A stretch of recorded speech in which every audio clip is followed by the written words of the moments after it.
നമസ്കാരം. മലയാളി വാർത്തയിലേക്ക് സ്വാഗതം. ബിജെപി വനിതാ നേതാക്കളിൽ ഏറ്റവും ശക്തയായ നേതാവ് ആര് എന്ന ചോദ്യത്തിന് ഇപ്പോൾ നമുക്കൊപ്പം ഇല്ലെങ്കിലും ഒരേ ഒരു പേരാണ് ബിജെപിക്കാർക്ക് മുഴുവൻ പറയാനുണ്ടാകുക. അത് സുഷമ സ്വരാജിന്റെ പേരായിരിക്കും.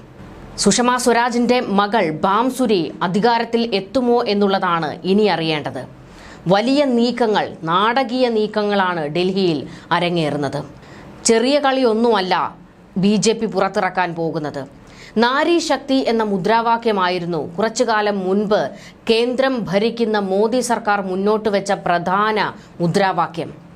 അങ്ങനെയാണെങ്കിൽ ആ നാരി ശക്തി തന്നെ ഡൽഹിയിൽ അധികാരത്തിലെത്തുമോ എന്നതാണ് ചോദ്യം.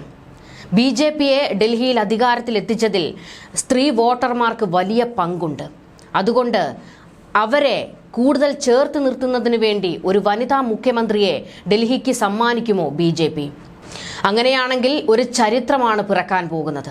സുഷമ നിർത്തിയിടത്ത് നിന്ന് ബാംസുരി പുതിയ ചരിത്രം എഴുതും. ഒരു വനിതയെ പരിഗണിക്കാൻ പാർട്ടി തീരുമാനിച്ചാൽ ബാംസുരിക്ക് സാധ്യത വർദ്ധിക്കും. അതേസമയം മറ്റു പേരുകളും പരിഗണിക്കുന്നുണ്ട്. ഇതുമായി ബന്ധപ്പെട്ട ചർച്ചകൾ ഇപ്പോൾ പുരോഗമിക്കുകയാണ്.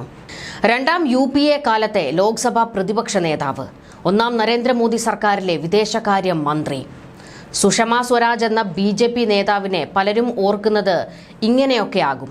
എന്നാൽ പതിറ്റാണ്ടുകൾക്ക് മുൻപ് ഡൽഹിയുടെ ആദ്യ വനിതാ മുഖ്യമന്ത്രി എന്ന ചരിത്രവും സുഷമയ്ക്ക് സ്വന്തമാണ്. ഡൽഹിയുടെ ഭരണചക്രം തിരിച്ച സുഷമ തന്നെയായിരുന്നു രാജ്യ തലസ്ഥാനത്തെ BJPയുടെ ഇതിനു മുൻപത്തെ അവസാനത്തെ മുഖ്യമന്ത്രിയും.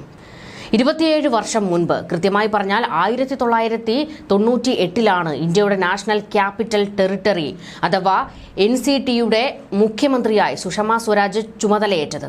കേവലം 52 ദിവസം മാത്രമാണ് അവർക്ക് മുഖ്യമന്ത്രി കസേരയിൽ ഇരിക്കാൻ കഴിഞ്ഞത്. എങ്കിലും ആ ഇരുന്ന കാലയളവിൽ മികച്ച പ്രവർത്തനം കാഴ്ചവെക്കാൻ സുഷമയ്ക്ക് കഴിഞ്ഞു.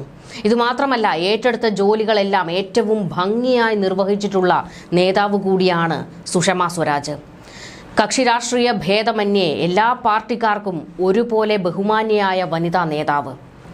കേന്ദ്ര വിദേശകാര്യമന്ത്രി കസേരയിൽ ഇരിക്കുമ്പോൾ ഏറ്റവും മികച്ച രീതിയിൽ പ്രവർത്തിച്ച വനിതാ നേതാവ്. ലോക നേതാക്കൾ പോലും സുഷമ സ്വരാജിന് കൈയടിച്ചിട്ടുണ്ട്.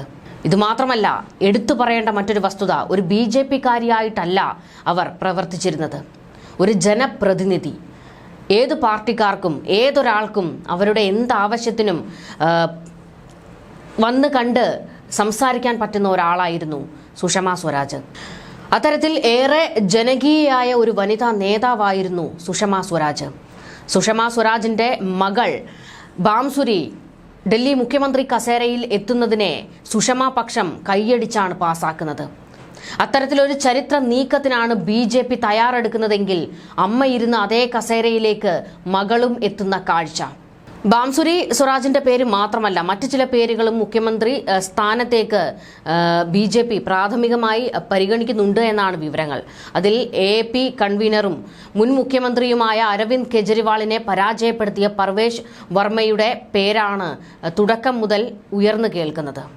മുൻ മുഖ്യമന്ത്രി സാഹിബ് സിംഗ് വർമ്മയുടെ മകനാണ് പർവേഷ്.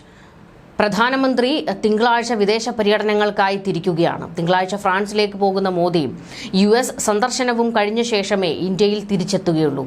ഇതിനു മുൻപ് മുഖ്യമന്ത്രി പ്രഖ്യാപനമുണ്ടാകുമോ എന്നാണ് എല്ലാവരും ഉറ്റുനോക്കുന്നത്. അതല്ലെങ്കിൽ മോദി തിരിച്ചെത്തിയതിനു ശേഷം മാത്രമേ പ്രഖ്യാപനം ഉണ്ടാകുകയുള്ളൂ എന്നാണ് വിവരങ്ങൾ. ഇക്കാര്യത്തിൽ തീരുമാനം പ്രധാനമന്ത്രിയുടേത് തന്നെയാണ്.